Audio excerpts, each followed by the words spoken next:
India में agriculture income तो माफ है दोस्तों, लेकिन एग्रीकल्चर लैंड बेचने पे आज भी ना जाने क्यों टैक्स लिया जाता है।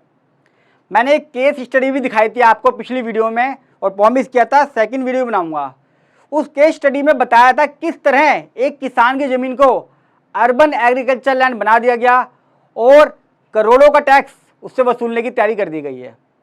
आपको पॉपुलेशन चेक करनी है, एरियल व्यू चेक करना है, फर्द खतौनी, इतनी सारी चीज़ें देखने के बाद ही आपका टैक्स माफ़ किया जाएगा, जो कि किसान की बात तो छोड़िए, आज प्रोफेशनल की बस की भी नहीं है कि वो इसको क्लासीफाई कर सके। फिर भी मैंने वीडियो बना दी है कि उसमें कितना कैश ले सकते हो एग्रीकल्चर में, कब आपकी एग्रीकल्चर लैंड टैक्स से माफ़ होगी, एरियल व्यू कैसे निकालेंगे, पॉपुलेशन कैसे चेक करेंगे, ITR में एग्रीकल्चर लैंड बेचने के बाद कहाँ दिखाना है।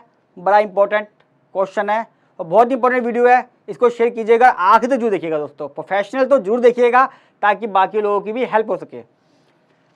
आज मैं कह रहा हूं आपको कि कैपिटल गेन टैक्स कब लगता है। दो तरह की लैंड है दोस्तों, रूरल एग्रीकल्चर लैंड जिसके ऊपर कोई कैपिटल गेन टैक्स नहीं है, क्योंकि as per income tax act rural agriculture land capital assets ही नहीं है। जब कैपिटल असेट्स नहीं है तो उसके ऊपर कैपिटल गेन टैक्स लगेगा क्यों। दूसरा, अर्बन एग्रीकल्चर लैंड पे सरकार कहती है ये आपकी कैपिटल असेट्स है और कैपिटल असेट्स है तो कैपिटल गेन टैक्स लगेगा। बड़ा इंपॉर्टेंट पॉइंट बता दूं, पूरे यूट्यूब के अंदर सिर्फ कानून के बारे में बता दिया गया है, कहीं नहीं बताया गया कि आप इसको एक्चुअल में प्रैक्टिकली कैसे वेरीफाई करें। पूरे इनकम टैक्स में कहीं भी रूरल और अर्बन शब्द नहीं है। मैं फिर आपसे कह रहा हूँ, ये क्लासिफिकेशन जर्नल है, इनकम टैक्स में सिर्फ ये बताया गया है कि इस लैंड को माफ़ कर दिया गया है, ये कैपिटल असेट्स नहीं है, बाकी सब पे टैक्स लगेगा। रूरल एग्रीकल्चर और अर्बन ये हम लोगों ने क्लासीफाई करा है, इनकम टैक्स में कहीं भी क्लासीफाई नहीं है। अब कौन सी लैंड माफ़ होगी, चेक कैसे करें, ये बता रहा हूँ। आपकी एग्रीकल्चर लैंड हो, पहली बात तो 2 साल वो यूज हो एग्रीकल्चर पर्पस के लिए, एग्रीकल्चर पर्पस के लिए वो लैंड यूज होनी चाहिए सेल से पहले 2 साल तक। पॉपुलेशन चेक करते हैं वहाँ की, दिखाऊंगा कि पॉपुलेशन का चेक कैसे करना है।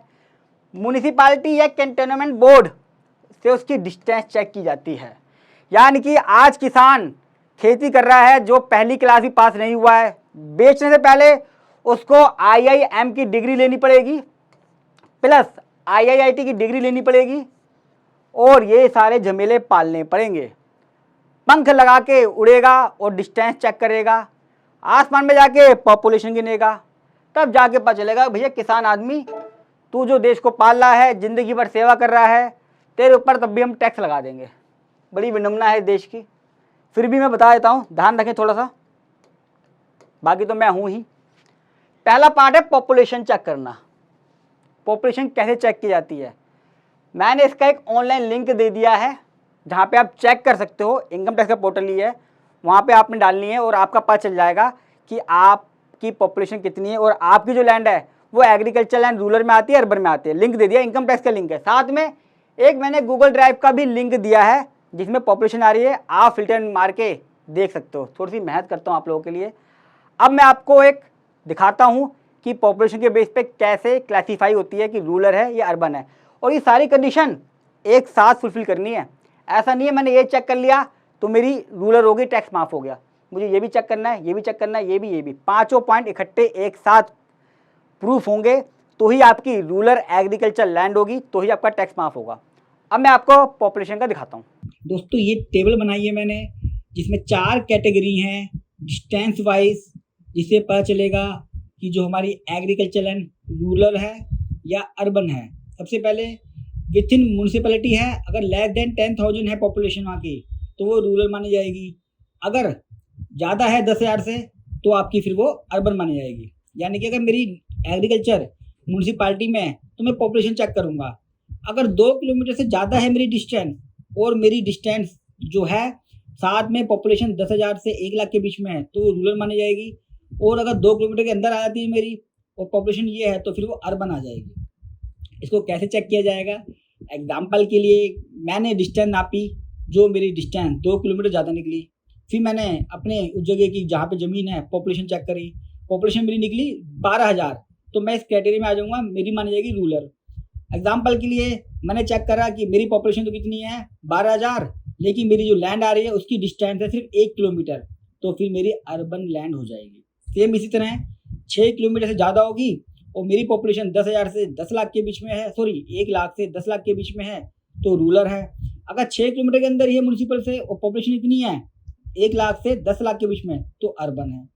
अगर मेरी लैंड जो है म्यूनिसिपैलिटी से 8 किलोमीटर ज़्यादा है डिस्टेंस और पॉपुलेशन 10 लाख से ऊपर है एज पर सेंसस, जिसका मैंने लिंक दे दिया है, तो वो रूरल लैंड होगी। अगर मेरी 8 किलोमीटर के अंदर ही है जहाँ की पॉपुलेशन 10 लाख से ऊपर है, तो मेरी अर्बन लैंड है। यानी कि पहले मैं चेक करूँगा पॉपुलेशन, फिर चेक करूँगा डिस्टेंस, दोनों चेक करने के साथ ही पता चलेगा रूरल है या अर्बन।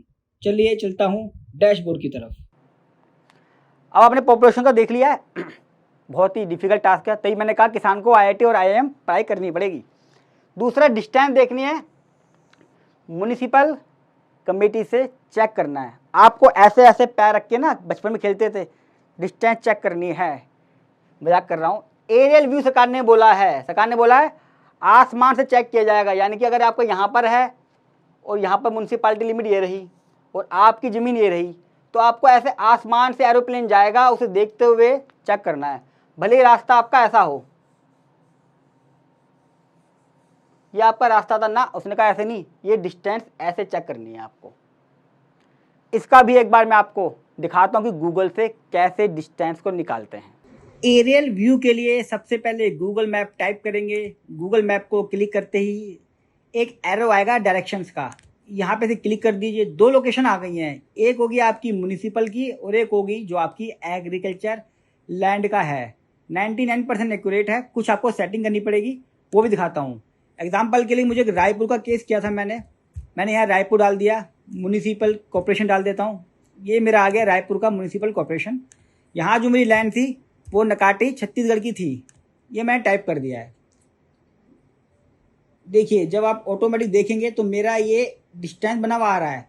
अब यहाँ पे ये म्यूनसिपल कॉर्पोरेशन के पास तो है, लेकिन मुझे हाईवे के पास देखनी थी, तो मैं इसे यहाँ पे हाईवे के पास ले गया, क्योंकि जो इनकम टैक्स ऑफिसर था उसने भी मुझे बोला कि मैं हाईवे से काउंट कर रहा हूँ, तो मैंने इसे हाईवे से काउंट करा। अब ये रास्ता आ रहा है, अब मैं यहाँ पे देखूंगा कि मेरा एरियल व्यू क्या है। यहाँ मैंने क्लिक करा मेजर डिस्टेंस और मैं ये पॉइंट यहाँ पे डाल दूंगा, यहाँ लिखूंगा डिस्टेंस टू बी हेयर। देखिए ये मेरी डिस्टेंस आ गई, टोटल डिस्टेंस 11.2 किलोमीटर, यानी कि मेरी 8 किलोमीटर से ऊपर चली गई। तो मैं कह सकता था कि मेरी एग्रीकल्चर है, जबकि जो इनकम टैक्स ऑफिसर है वो कह रहा था नहीं ये मेरी 5 किलोमीटर की है, उसकी कैलकुलेशन गलत थी। मैंने इस तरीके से एरियल व्यू निकाला। चलिए चलता हूँ अपने डैशबोर्ड की तरफ। देख लिया आपने गूगल से डिस्टेंस निकालने का तरीका, इसका भी मैंने लिंक दे दिया है, आप इसे यूज़ कर लेना। हालांकि ये बहुत ज़्यादा इफेक्टिव नहीं है। अब क्या होगा ये भी देख लीजिए। देखिए हो सकता है आपके केस लगे हुए हों रूरल का वर्सेस अर्बन एग्रीकल्चर लैंड का, तब आपको ये यूज़ करना है। आप एक सर्टिफिकेट ले सकते हो तहसीलदार से या ग्राम पंचायत से, जो सर्टिफाई कर देगा कि म्यूनसिपल पार्टी लिमिट से इतनी लिमिट डिस्टेंस पर ये है, या एक सर्टिफाइड जो रजिस्टर्ड हो आर्किटेक्चर्स, उससे भी इसका सर्टिफिकेट ले सकते हो। थोड़ा खर्चा आता है, बड़ा मैटर है। ड्रोन से लेके एरियल व्यू चेक कर लीजिए ये वाला, या ड्रोन का अगर महंगा आता है तो एक पता कर लीजिए वहाँ से कौन सी फ्लाइट जाती है, टाइम नोट कर लीजिए, डिस्टेंस हवाई जहाज से चेक कर लीजिएगा। है मजाक कर रहा है, पॉसिबल नहीं है वैसे, फिर भी। तीसरा पॉइंट आपने चेक करना है खसरा और खतौनी, बहुत इंपॉर्टेंट पॉइंट है ये। कई जगह हर साल मिलती है, कई बार 5 साल में मिलती है। इसमें लिखा होता है कि उसमें क्या एग्रीकल्चर एक्टिविटी हुई है या नहीं है। अब ये केस कराया मैंने, एग्रीकल्चर लैंड बेच दी उसने, मैंने कहा यार दियो जरा एक बार, उसमें देखा तो उसमें लिखा था कोई एग्रीकल्चर एक्टिविटी नहीं हुई हुई है, और इसके ऊपर क्या था इंडस्ट्रियल एक्टिविटी हुई हुई है, तो उसका स्टेटस वैसे ही ख़त्म हो गया है, समझ गए। हालांकि एक बात बता दूं, इनकम टैक्स में कहीं भी ये नहीं लिखा हुआ कि 2 साल पहले उसके ऊपर खेती होना ज़रूरी है, ऐसा ज़रूरी नहीं है इनकम टैक्स में कहीं लिखा हुआ। लेकिन कुछ केस लॉज हैं वो कहते हैं यार अगर एग्रीकल्चर की बात कर रहे हो तो खेती होना ज़रूरी है, लेकिन अगर नहीं हुई हुई है तो मुझे इनकम टैक्स में तो कहीं नहीं मिला ये। अगर आपको मिले तो मुझे कमेंट बॉक्स में ज़रूर बताना। आपकी लैंड है या नहीं है, किसी और ने खेती करी तो लिखी है, आपका ओनरशिप है कि नहीं है, टाइप ऑफ लैंड ये भी लिखा होता है।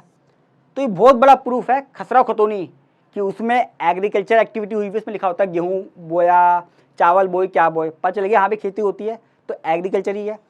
नाम लिखा होता है ऑनर का कि ऑनर मेरे नाम पे ही ज़मीन थी, ताकि मेरे पे टैक्स लगेगा या नहीं लगेगा, तो ये ज़रूर मंगवा लें जिस साल आप एग्रीकल्चर लैंड बेचें, बहुत इंपॉर्टेंट है। चौथा जवाब, उसको बेचते हैं, बेचते वक्त हम कुछ भी नहीं देखते। हम एडवोकेट से कहते हैं, जो भी वो होते हैं रजिस्ट्री करने वाले, भैया इसको बेचना है, इतने रुपये लेने हैं। वो उसमें कैश लिख रहा है, चेक लिख रहा है, क्या लिख रहा है कोई पता नहीं है। ध्यान रखें, एग्रीकल्चर लैंड हो वो, उस पर लिखा होना चाहिए ये कृषि भूमि है, आउटसाइड एमसी एरिया है, ये चेक कर लें। गलती कहीं भी हो सकती है, प्रिंट आउट कहीं भी हो सकता है। एक जगह आदमी ने लोन ज़्यादा लेने के लिए उसको कमर्शियल लैंड ही दिखा दिया, कह रहा मुझे लोन लेना था और मुझे खेती की ज़मीन लेनी है, आगे यहाँ से हाईवे निकलेगा, तो आज उसका कमर्शियल में रजिस्ट्रेशन करा दिया, जबकि वो खेती की ज़मीन थी। ध्यान ही नहीं दिया उसने, रजिस्टार्ड नहीं भी कैसे कर दी, समझ नहीं आया मेरे को। तो ध्यान रखना है, आउटसाइड एमसी लिखा हो, क्या उसमें पंप लिखा हुआ है, जो भी फैसिलिटी उसमें है, कुएँ हैं, पंप हैं, जो एग्रीकल्चर एक्टिविटी को प्रूफ करते हैं, बहुत ज़रूरी है। जब मैं केस कराता हूँ मैं ये पॉइंट चेक करता हूँ, डिस्टेंस कितनी है एमसी से, ये भी फॉर्म उसमें भरा जाता है कि इतनी दूरी पर है। लेकिन कभी भी इसे बेचें, एडवाइस ले लें पहले से, ट्रांजैक्शन करने से पहले, सेल करने से पहले और परचेज करने से पहले किन किन बातों का ध्यान रखना है। किसान आदमी को पता नहीं था, कैश जितना मर्जी ले लेते हैं, लोग कहते हैं भैया माफ़ है पूरी इनकम, जितनी मर्जी ले ले, आप लोग ले लेते हो। वीडियो कैसी लगी दोस्तों, कमेंट बॉक्स में ज़रूर बताइएगा। पूरे यूट्यूब पे प्रैक्टिकल वीडियो नहीं है, आप चाहें चेक कर लीजिएगा, किसी भी प्रोफेशनल से चेक करा लीजिएगा, और अच्छी लगी हो तो लाइक कीजिएगा। फर्स्ट टाइम आ रही है, अब तक चैनल सब्सक्राइब नहीं करा है तो सब्सक्राइब कर लीजिए। मुझे बहुत जल्दी 2 लाख चाहिए दोस्तों, बड़ा अच्छा लगेगा मेरे को जब हम 2 लाख की फैमिली हो जाएंगे। और जितना हो सके दोस्तों इसे अपने सर्कल में, व्हाट्सअप में, जो भी आपके पास माध्यम हो जिससे आप शेयर कर सकें, आप शेयर कीजिएगा। किसान आदमी को कुछ नहीं पता, वो IIT या IIM तो नहीं कर सकता, लेकिन हाँ मेरी वीडियो से समझ सकता है। तो जितने भी किसान भाई हैं या जो भी आपके सर्कल में, उन सबको जरूर शेयर कर दीजिएगा, ताकि वो पता कर लें कि मेरी एग्रीकल्चर लैंड रूरल में आती है या अर्बन में आती है। और बहुत सारे क्राइटेरिया हैं, कुछ एडवाइस भी है, कैश वाला, ITA वाला, उसके लिए मैंने एक वीडियो और बनाई है। अगली वीडियो का मेरा इंतजार करें, तब तक के लिए नमस्कार।